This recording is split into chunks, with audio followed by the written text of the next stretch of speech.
Thanks very much for joining us for episode 46 of InTek Freight and Logistics, the podcast. I'm Kevin Baxter, joined by my co-host for this edition, InTek President Shelli Austin. Hi, Shelli. Hi, Kevin. And so just a couple of podcasts ago, we actually took our first foray into ports with the perhaps lesser known of the ports of Indiana. We had a guest on from there, Jody Peacock, joining us. But today, now we're going with one of the first places I think people think of when they think of the ports. That's Southern California. And we are joined by the Port of Long Beach's Chief Operating Officer, Dr. Noel Hacegaba. And we're going to talk Long Beach, ports, container shipping, all that stuff. So, Noel, thanks very much for joining us. My favorite topics, Kevin, Shelli, a pleasure to join you. Thanks for having me on. Absolutely. So tell us a little bit about yourself first and your background with the Port of Long Beach and in logistics in general. Sure. So I have been with the Port of Long Beach now for almost 15 years and serve as a Chief Operating Officer for the last couple of years. And how I ended up in this industry was providential, right? I was working in the private sector and I attended an event that was hosted by the Port of Long Beach. And I happened to sit right next to the Director of Human Resources due to a mix-up in the seating arrangement. And that brief conversation turned into a nearly 15-year career here now with the Port of Long Beach. So this is why I'm so passionate about making sure that our youth are exposed to our industry, and it shouldn't be accidental that you sort of fall into the industry. There's so many wonderful career opportunities. But that's how I ended up at the Port of Long Beach, and have been blessed with many leadership opportunities since I first arrived, and have been at the center and at the middle of a lot of responses to different challenges, disruptions, crises. And each of these have made me a stronger leader, a more empathetic leader. And we have an incredible and amazing team here at the port that I get to work with each day. So you talked about, dealing with the crises of the day and everything. So on a non-crisis related day, or maybe just a general, however you want to answer it. So what's sort of a typical day then as COO of the port? Well, never a dull moment here at the Port of Long Beach. There is no typical day, I've learned. Every day brings new challenges and opportunities. And one of the things I love most about my job is the people I get to work with and interact with, not just the staff, but all the stakeholders. Just to give you a sampling, there are days where I spend a good deal of time working with our elected officials, our policymakers, either in Sacramento or Washington, D.C., agency heads, agency leadership. Other days where I spend my time working with regulators who are looking at enacting regulations that impact our industry. Most of the time, I spend a great deal of time working with our customers, our industry and labor partners, and just making sure that the broader port community understands what is happening. They understand what our plans are, and managing those relationships, I've found, Kevin and Shelli, is just critical to our ability to implement our strategic goals and get things done. So that's sort of a typical day. You have a calendar for your day, and what I've learned is that you have to work in some hedge in there, because there's always something that pops up that's unforeseen. I'll just give you an example, right? Last Thursday, there was an incident involving a lithium battery container that was being transported by a truck that fell over. And then on Monday, a couple of days later, there was a pursuit in the city of Los Angeles that ended in one of our bridges, where the suspects decided to stop the car and pull out of the car. So every day there's something that is unforeseen, unplanned, but it keeps us on our toes and keeps what we do interesting. But again, what I love most about what I get to do are the people. So Noel, I think it's fascinating. You and I have worked together for a while now. I'm very fortunate to be able to serve on the board of IAANA with you and get to know you better and share a lot of opportunities in how we advance the intermodal community and everything there. And I think a lot of folks don't really truly understand what all is intermodal. They think maybe just the 53 footer that's running down the road, or they think a lot of people think it has to do with carload and that type of thing. It's what they can see. And so what I don't think that they understand is the intermodal space is so great big, and you're the start of it, in my opinion. I mean, it all starts right there at the port. And I don't think everybody understands so much of what all goes on at the port and how everything that happens in our world and even the domestic world, how that all interchanges and it all changes what you do on a daily basis. So with all that craziness that I just started out with, share with the folks kind of, there's so many things that have happened recently in our world. We've had natural disasters, hurricanes, and we've had, potential work stoppages that go on. And with all of those happening, but maybe not happening where you're at, kind of explain how that does impact you and how in your operation and how you have to just be nimble and change on a dime because of the things that are happening well far away from you. Yeah, you said it very well, Shelli. And let me just say that it's a pleasure to work with you on the IANA board. And you're one of the great people I have the pleasure of knowing and working with. But you said it very well. What we need to keep in mind, especially as a port authority that is sort of at the center of all this activity, we're not just a gateway. What happens here impacts the rest of the country, arguably the rest of the world and the global supply chain. But what happens elsewhere also ripples throughout the supply chain and impacts us. And so keeping a perspective that goes beyond the docks, as I like to say, you have to think outside the docks and you have to think about the broader system is so critically important. And that's what puts us in the best position to anticipate what may be coming our way. For example, when COVID was first emerging in China, we knew it was just a matter of time before the pandemic spread across the rest of the world, including the United States. And we were beginning to see signs then of what the impact of that pandemic would have on the supply chain. So it's having that broad perspective that I think puts us in the best position to respond to crises. But there's all sorts of disruptions. They come in different sizes and different colors and shapes. And being nimble and being agile and having the awareness to respond is so important. I mean, just between the supply chain crisis, the global climate crisis, and everything in between, that's really what we as a port authority have to keep an eye on to ensure that we keep our strategic goals in place. For example, during the pandemic, the supply chain crisis, we continue to build. We didn't stop building our projects. We didn't stop improving our infrastructure, building out some of the key projects that will support the nation's supply chain. And it's having that confidence in your plans and having that focus that puts us in the best position to continue supporting the global supply chain and the very, very important intermodal industry. So backing up a little bit, we've talked about, I mean, I think everybody knows that there's a tremendous amount of volume coming through your area. So do you have any sort of snapshot by the numbers of just how much, just to give people some perspective there? Absolutely. We've been busy the last several months. In fact, we project that we're going to end calendar year 2024, Kevin, right in line with where we set our last watermark year back in 2021, 2022. The difference is that we're handling as much cargo as we did in our historically high years without any delays, backlogs, or congestion. We are not seeing the queuing of ships on the water. You're not seeing containers piling up in our terminals. We're not running out of chassis. We're not running out of warehouse capacity. And those are all signs of a healthy fluid system. And I like to believe as well that we are all employing that muscle memory that we developed during the supply chain crisis. So we all know who to call, and we all are noticing the alarm bells and the signals a little earlier.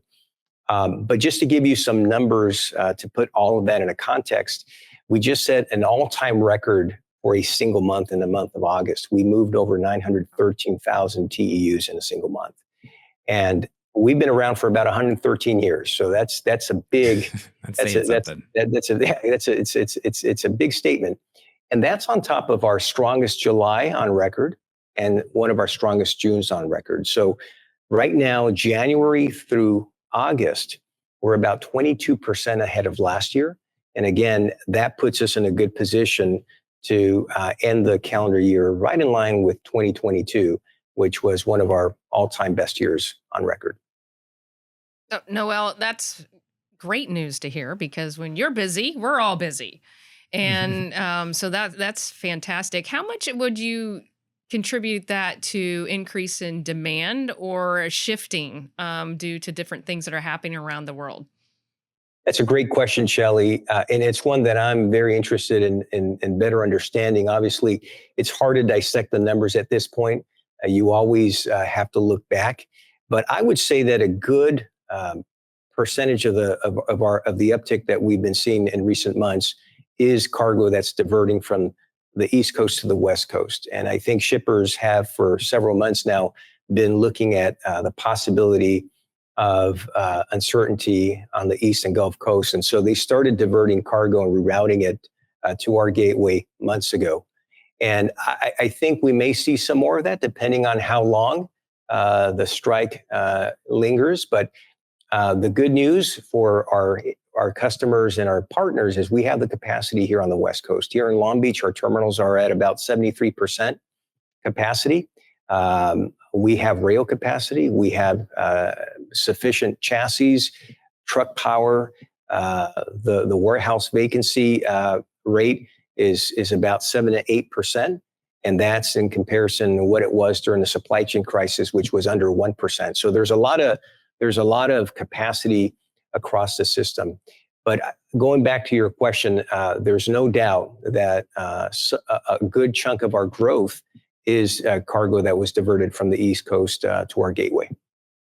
Yeah, I think that's actually, I mean, it is a good thing, right? Because, like you mentioned, the infrastructure that you have can support all this, maybe a little bit differently than the other areas. What's so cool about it is you mentioned the capacity and the rail and the warehousing, but there's so many neat new services that the railroads are bringing to play to help support the growth in the Long Beach area, in that West Coast area, that I think it's just going to continue to blossom, and people are going to get all that confidence back in running things through that system, because it just is it's really a great place to have that growth, and really a great place to start bringing the supply into where we needed to get it. So I just think it's fascinating. You don't traditionally hear about the railroads bringing all these great new things. I mean, they do wonderful things, don't get me wrong, but you don't always hear about the new services. And Right. there's a lot that's focused on the Long Beach and West Coast ports. So it's very neat. It's a great point. And I would also say that what you just described, Shelli, highlights the advantages of intermodal.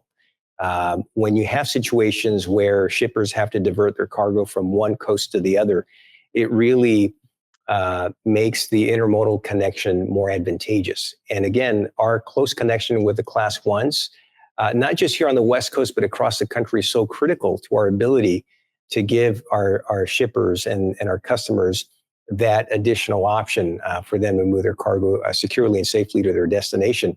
But you're absolutely right. The Class 1s have stepped up. In our case, it's Union Pacific, BNSF Rail. They have been stepping up in recent years, not just operationally, adding new services to their suite of services, but also investing in their supply chains, investing in their infrastructure, which is what we typically do as a port authority to add value to the supply chain. Yeah, I mean, it's great fun. I mean, that's why we enjoy what we do in the 3PL space, because, as you mentioned, we keep the freight moving, right? And a lot of that is the intermodal network, where we can just switch and we can shift, and we work with our partners, the ports and the railroads, to be able to make that happen. So these things are catastrophic and they're really tough, but to have all those opportunities and tools to be able to make that shift, we keep the product moving and keep it on the shelves for everyone. So I enjoy the fact that we can have that opportunity in our industry. As I like to say, Shelli, the goods movement is literally the economy in motion. And all of us, right, are what keep goods moving, and we keep the economy moving. Yes. You've talked about dealing with obviously the supply chain crisis during the pandemic and continuing to build. So how do you balance that, where being able to keep that long-term vision while you're still putting out fires day to day? Literal fires, I think, Noel. Well, yeah. I mean, literal fires here recently. Right. Yeah, it's a great question. And again, it goes back to the perspective, right? It's understanding that a lot of these disruptions are short-lived, whether it's a fire, whether it's an incident involving one of our carriers. Many of these disruptions are short-lived. Of course, what no one really forecasted or anticipated was the global supply chain crisis that was induced by the pandemic. That's a little unique. But even then, what we decided strategically is we knew at some point the pandemic and the supply chain crisis would come to an end. And we needed to keep the foot on the gas pedal as it relates to our infrastructure programs. And we're so glad that we did, because we wouldn't be talking about a groundbreaking for our POLB Onoc Rail support facility, which again will add tremendous value and capacity to the intermodal supply chain. We wouldn't be talking about some of our recent deployments of zero emissions technology and equipment. Those are all projects, Kevin, that we said during the pandemic, we have to keep building. We have to keep our capital program in place, and we have to keep implementing it. And that actually opened the door for us being able to receive historic amounts of funding. Because, as I like to say, Shelli, before the pandemic and before the supply chain crisis, ports for the most part were invisible. No one really thought about us. No one really cared about ports. But the pandemic changed that. Folks were now going to the hardware store to buy a dishwasher, to buy furniture, and they were told by the store clerk, sorry, you're going to have to wait 9 months because it's stuck somewhere in the port. So we went from being invisible to being infamous. Everyone was blaming us. And all of a sudden we became very, very famous, to the point that the Congress in DC and the state assembly and the state legislature in California released records amounts of fundings. And it's because of our decision to keep building and keep investing that put us in the best position to receive funding. In fact, just in the year 2023, Port of Long Beach received $792 million between state and federal funds. And much of that is in support of our POLB Onoc Rail support facility that we call America's Green Gateway, that is going to dramatically improve intermodal through our gateway. Noel, I just to touch on your point there, because that is so true. For the entire time I've been in this industry, my parents and my family, they had no clue what I was really doing. And now they're like, hey, how's that port strike impacting you? So it's kind of fun. Yeah, no, it's we're out in the open now, so there's more pressure on us. So Onoc Rail is obviously, I mean, you're sort of cutting out the middleman to get the container from the ship and straight onto the rails and beyond. So how has that developed, and how did you sort of identify this project to even further prioritize it? Yeah, so the Port of Long Beach years ago made a strategic decision that if we wanted to grow green, we needed to invest more in Onoc Rail. And just to give you some perspective, today, about 25% of all the containers that arrive into our port leave on a train, on dock, right? Our goal and our vision is, when you look at our long-term cargo forecast and how we anticipate the market growing, our piece of that market growing here in Long Beach, really the only way we're going to be able to move all that cargo and do it responsibly and sustainably is when we do more on dock rail. And that was the thinking behind this decision to build out our POLB Onoc Rail support facility. And when we looked at the numbers, we estimate that one train can basically replace up to 750 truck trips. Now, I always say this because we appreciate and we love our motor carriers. We need them. And even as we shift to more on dock, we're still going to need that motor power, that truck power, to help us move those loads to the near dock facilities, as well as to the warehouses. We have about 2 billion square feet of warehouse and distribution center space just within 75 miles of our port complex. So we're always going to need that truck power. But that shift was strategic. Number one, to help us accommodate the capacity growth. Number two, to help green our operations, because we know that moving containers on a train is cleaner than a truck. And thirdly, our shippers always tell us what we want from you as a port is we want to be able to move containers through your docks, through your port terminals as quickly, sustainably, securely, safely, and reliably as possible. And so when you look at a load that leaves Shanghai making its way to Chicago or Memphis or Kansas City, that intermodal connection is the best option for them to move that container quickly, safely, and reliably. So speaking of sustainability and that green focus beyond the rails, and you mentioned trucks, we have electrification as a big goal, both from the state and, further out, I think, in general from the federal government. How's the infrastructure going for that, for dray trucks and other vehicles that you're seeing at the port? Well, first of all, Kevin, I appreciate you asking the question. One of the things we're most proud of here in Long Beach is that we were the very first green port. And this goes back to a bold declaration that our Harbor Commission made in 2005. That led to a series of actions that resulted in the Clean Air Action Plan, which is a plan that reduces emissions across port operations in partnership with the Port of Los Angeles. And the achievements that we've been able to secure in collaboration with all of our industry and labor partners has truly been remarkable. I mean, just to give you some numbers, because we just released last week the latest air emissions inventory here for the Port of Long Beach. And it looks at our emissions reductions in the year 2023 compared to the baseline year of 2005. And we've been able to reduce diesel particulate matter by 92%. We've been able to reduce SOx by 98% and NOx by 71% and greenhouse gases by 17%, all at the same time that our cargo volumes have increased 20%. So I always like to share those numbers because these are facts, right? This is not just anecdotal. These are facts. These are numbers that we've confirmed and validated. And staring us right in front of us in our line of sight is our next big quest, and that is zero emissions operations.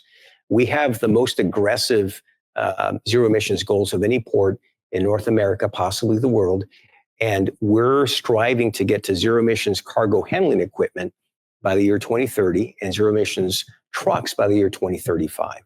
And just to give you a sense of how we're doing to date, right now, about 22% of all the cargo handling equipment in our terminals is zero emissions. On the trucking side, our progress has been a little slower because of the lack of wide scaling of trucks that are zero emissions that has hit the market, although that's beginning to accelerate. But right now, in the port drayage registry, where every truck has to be registered to do business inside the Port of Long Beach and Los Angeles, there are about 23,000 of them. And 400 of them are zero emissions trucks. But we're taking many actions to try to accelerate the adoption of these zero emissions trucks, trying to accelerate the deployment of the infrastructure so that they have that charging capability when they bring the trucks in. So we're doing everything we can to help accelerate the goals. But again, this is a key part of what we do. This is a key role we play in helping the intermodal industry and the broader supply chain accomplish the goals that we all share, and that's to get to a zero emissions supply chain. Noel, I think that's fascinating and very important. As you mentioned, education is really the key to all of this. And I know everybody kind of hears about sustainability and it's kind of, thrown out there loosey-goosey, in my opinion, a lot of times. But I don't think everybody truly understands exactly what goes on in the sustainability efforts. So all those numbers to me are super impressive. And I think once it really hits home to everybody about what it is accomplishing and what the benefits truly are, then we start to make some progress on everybody really adopting that. And that's why in this world of transportation, I think especially us who are part of the IANA organization, that's why we're so passionate about intermodal, because intermodal is really truly where sustainability is a key. If you want to do that for your customer, you want to be the hero for your customer, research more about the intermodal solutions, because now you're really hitting those sustainability goals. Absolutely, Shelli, and thank you for saying that, because IANA tracks all the achievements on the sustainability front, and I can tell you that each year intermodal reduces CO emissions by 25 tons. That is just a dramatic figure, and again, a lot of it is education, right? It's getting the word out, making sure that the manufacturers of these technologies and this equipment are in communication with all of our operators to ensure that they understand what the deployment time is, the cost, and so forth. So there's a lot that's involved. But as I like to say, teamwork makes the dream work. And when we all work together and we collaborate, and associations like IANA is critical to bringing the entire intermodal industry together so that we can have these common conversations and make sure that we're talking to the right people to accelerate the reduction in emissions. And one consequence, obviously, of climate change has been sea level rise, and that's obviously something you're dealing with directly. However, whatever the levels of the ocean are, have some sort of effect on a port, I would assume. So, how have you prepared for that, and what are you seeing so far as the years go by? We have a climate adaptation and resiliency plan, Kevin, that we've had in place for several years now. And that's what identifies for us what the possible ramifications of climate change is on port operations. Everything from sea level rise to the impact on the sea life and everything in between.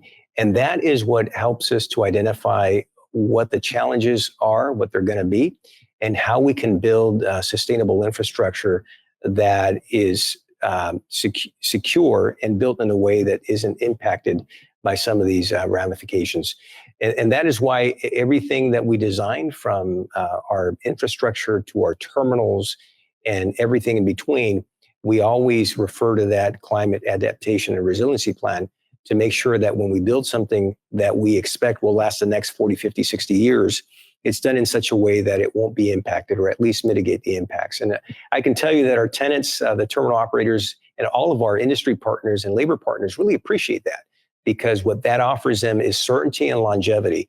And I want to make sure that this point is not overlooked by those who may be watching, that as a port, we also see and value our role as an economic engine. The jobs we create, the positive impacts to the local, regional, and national economy. And when we talk about our transition to zero emissions, I want to be clear as well that we pride ourselves in doing it responsibly. We're not here to just get to zero emissions without forgetting who we are and what we do. We have to find the right balance. It's got to be reasonable. It's got to make sense. And that's really our challenge, right? Is how do you get there faster without compromising what we do and the economic advantages and support we provide to our local, state, and national economies. So most cargo is transported at some point via ocean carrier. And, one of the other pieces of this is on the sustainability front is the amount of volume that they can account for on a large ship compared to how much fuel they have to use. But they're also making some strides themselves in trying to even clean up their emissions. So how has that been evolving over the years as well? Yeah, and again, all the credit to the shipping lines who in recent years have been stepping up by investing in cleaner engines. Now some of them are even deploying ships that run on renewable sources of energy. For example, we just welcomed in the last 3 weeks the first methanol-powered ship that came to the San Pedro Bay Port Complex, docked at the Port of Los Angeles. But that's just a glimpse of what's to come. One of the ways we're helping to accelerate and coordinate that working in coordination with the shipping lines is here in Long Beach, we're part of 2 green shipping corridors. These are trans-Pacific partnerships in conjunction with the Port of Los Angeles. We have one with the Port of Shanghai, and we have another one with the Port of Singapore. And the idea there is to have ports at either end of the Pacific Ocean working in coordination with the shipping lines to ensure that as we make decisions in cleaner fuels, that we're doing so in a way that aligns our respective investments in capital, but also infrastructure. At some point, we're going to have to decide what the infrastructure is going to be needed here at the Port of Long Beach, for example, or at the Port of Singapore, at the Port of Shanghai, to ensure that those ships that run on clean fuels can refuel safely and securely and not run the risk of basically being in the water without any fuel to keep those containers moving. So there's a lot of work. There's a lot of effort. The IMO last year raised the bar once again, hoping to get the broader maritime industry to a point where we can get to net zero by around 2050. And every little bit helps, right? But again, I think I want to stress that the key here is how the private sector, how these shipping lines and those who actually own and manage these assets are stepping up. And they're stepping up in a big way. And so that's why, as port authorities, we look for any opportunity to collaborate with them and make sure that we're coordinating our plans to ensure that every dollar we invest in our infrastructure, every dollar we invest in our supply chain is fully maximized through these partnerships. Well, Shelli, you mentioned there are plenty of people out there who still say sustainability matters to them, but they don't always actually let those actions, reflect that. So, what are you seeing and hearing from the actual the shippers, the BCOs that are moving freight? Are you seeing more of a focus on actually implementing sustainable solutions as well? We are. In fact, in recent years, we've seen a growing chorus of support among the shipper community for more sustainable practices across the supply chain. Many of them have approached us and indicated to us that they're prioritizing their supply chains based upon the path that gets them to that greenest supply chain. So we've been very encouraged by what many of our shipper partners are saying and what they're doing themselves within their respective organizations, making sure that they're reducing emissions across their own operations as well. So we are hearing more of that, Kevin. And again, teamwork makes the dream work. And the more that we can collaborate and coordinate our efforts, that's going to help us move the needle and get us there faster. So, talking about, you mentioned your AANA membership and membership on the board as well. You've both led the board at different times now. I learned everything I know from Noel. Well, I feel the same way about Shelli. So in terms of that organization, you've had some experience there. So how do you see that the place of AANA and Intermodal in the landscape today, and how excited are you for the next few years? I think I've heard some excitement already. Yes. Excitement's a good word, right? There's a lot of enthusiasm. One of the reasons I'm so passionate about my involvement and support of AANA is because if you think about it, it really is the only organization that brings the entire intermodal industry under one umbrella. And the events like the expo that was just hosted here in Long Beach a few weeks ago, and the other meetings throughout the year, the webinars and all of the educational programs that AANA offers, is all in an effort to ensure that the broader intermodal industry is aware of what the issues and challenges are, and is aware of the solutions that are emerging on a daily basis. I mean, there's a lot of technology that has evolved in recent years that we can apply today that makes intermodal not just more efficient, but also more sustainable. And AANA is in that ideal situation to bring the broader intermodal community together so that we can have these conversations. I'll give you an example. At the recent Intermodal Expo here in Long Beach, I was part of a panel titled Decarbonization Conundrum, where I was paired with someone from a class one with a trucking company and an EV charging solutions provider. And we talked about the challenges, the opportunities, the way forward. And IANA is what makes these forums and these conversations possible. So this is why I'm so passionate about IANA. The other reason I'm so passionate about IANA, why I enjoy working with Shelli, for example, is the commitment to educating the future workforce. Every year, IANA awards millions of dollars in scholarships to college students who are considering careers in our industry. And what a better way to attract young talent to our industry and ensure that we're leaving the industry in very capable hands. And that's what IANA does. And so I think that IANA is in that prime position to help educate, bring everyone together, convene the entire intermodal industry so that we can have common conversations about solutions. And lastly, advocacy. Shelli, you were saying earlier that before the supply chain crisis, very few people knew anything about ports or supply chain. Now, ports and supply chain are part of the vernacular. Everyone understands it. There's a connection now. There's a real sense of connection between folks and what's happening in our shop each day. And IANA is in a great position to educate and advocate with our policymakers to make sure that the policies that they're bringing forward are going to support and help goods movement, keep the economy moving. So what I would say, Kevin, is the future of intermodal and IANA is super exciting. Yes. Agree 1,000%. Yes.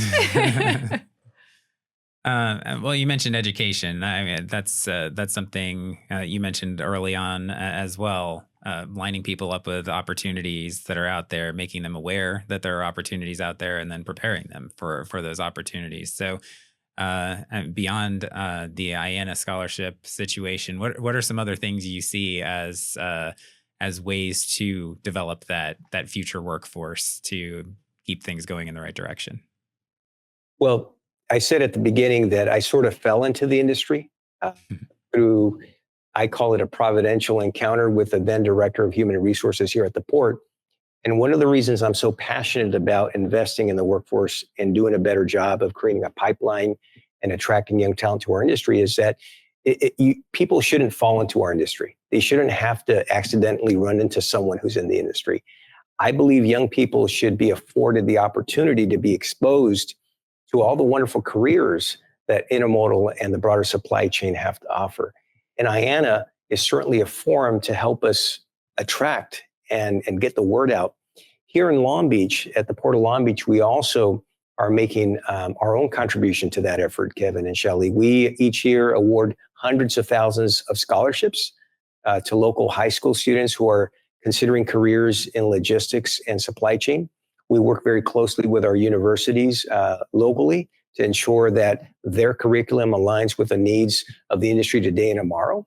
And we are also building out our workforce development operation here at the Port of Long Beach. Why? Because as a massive economic engine, we want to make sure that we're making the investments in the workforce of tomorrow today to ensure that we leave our industry and all of our wonderful projects in very capable hands. So this is really one area where all of us need to work together. Every sector in the industry needs to be thinking about the future workforce, how we're going to upskill, how we're going to reskill, and how we're going to attract young talent to our industry. So this is one area where I think there's no competition. We have to work together. We have to collaborate and attract as many youth to our industry as possible. So one last thing, the TEUs. Let's. Shelli has told me about the band before, yes. But tell us what you do with that. I love. Obviously, it shows the passion for the industry that you're in to come up with that name. But how did it all come about? Well, it really grew out of each year here at the Port of Long Beach, we have a holiday event for employees. And one year, we decided to have a talent contest. And a few of us decided to participate. And out of that grew what eventually became a band. And we had to come up with a name. So I said, it's the TEUs. And it stuck. And since that time, we've performed at a number of employee events, and word got out, and we've been doing some industry events as well. We just performed at the AANA Expo in the farewell reception honoring Joni Casey on her retirement. So it's, one of the reasons why I enjoyed doing that is because it brings different employees from across the port together. We don't wear our titles. It's not about where you sit in the organization. It's just about making music. It's about harmonizing and working together. And it's so much fun for them, so much fun for me. And I tell you, the employees and our customers, our industry partners love seeing that because it just shows, right, how music brings us together. And if music can bring us together to perform these songs, then music ought to bring us together to keep containers moving. I like it. So if someone's watching or listening, where could they find an example of or a sample or two of the work? Well, I think the easiest way to do is go to YouTube and check out our State of the Port from earlier this year. There were a couple performances there. And I think if you type in the TEUs Port of Long Beach, you might find a performance or so. By the way, do either of you play or sing? Oh boy. Well, unfortunately, no. A little unknown fact about me, Noel. I started in college for theater. And so I did some theater, but I was a drummer all the way through high school. I was very proud of being a drummer. Yes. So I think I could participate. Maybe I think I might be able to pick up the sticks and do okay. Well, we're always looking for new members, so let us know. Okay, sounds good. Again, thanks very much for taking the time. Tell people where they can find more about the Port of Long Beach. You can go to our website. It's POLB.com. You'll find everything about what's going on, what's happening, what we've got planned for the future. And thanks again to the two of you for this wonderful opportunity to have this conversation with you. Thank you. Thank you. We appreciate having you. So from the ports of Indiana to the Port of Long Beach, which, just so much going on on there. And, the intermodal angle that you were talking about. I mean, I think there are a lot of people who might not even understand how a port plus intermodal interacts, but all the video that you see when you get down to a port, there's a lot of train action down there. It all starts there is what I like to say, Kevin. It's critical to the movement of our products, and the more we know about the parts and pieces, I always call it the puzzle of intermodal, and the ports are very critical in that. So I think it's exciting for people to kind of maybe peel that onion apart, and learn more about the different parts and pieces of the solution. And you stumble across something like Noel's talking about here, how fascinating the Port of Long Beach is. And I think it's all in knowing more, education, and building your knowledge and how this all works.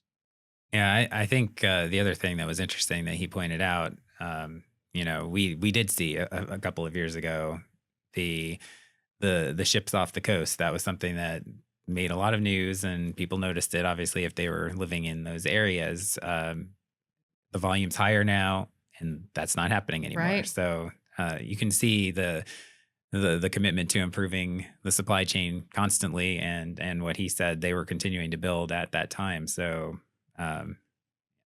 it comes in handy. Yes. Life goes on even when there's a crisis. Absolutely. And it sounds like, there's always a crisis in some way, shape, absolutely. or form. So again, thank you very much to Noel Hacegaba for joining us. Really appreciated that. And thank you for joining us on the latest edition of InTek Freight and Logistics, the podcast. You can find us on YouTube, on all your favorite podcast platforms. We do appreciate any comments, likes, and of course, subscribe wherever you do get the podcast. You can also email us at podcast@intechlogistics.com and visit our website, www.intechfreight-logistics.com, for more about what we do. So for Shelli Austin, I'm Kevin Baxter. Thanks very much for joining us, and we'll talk to you next time.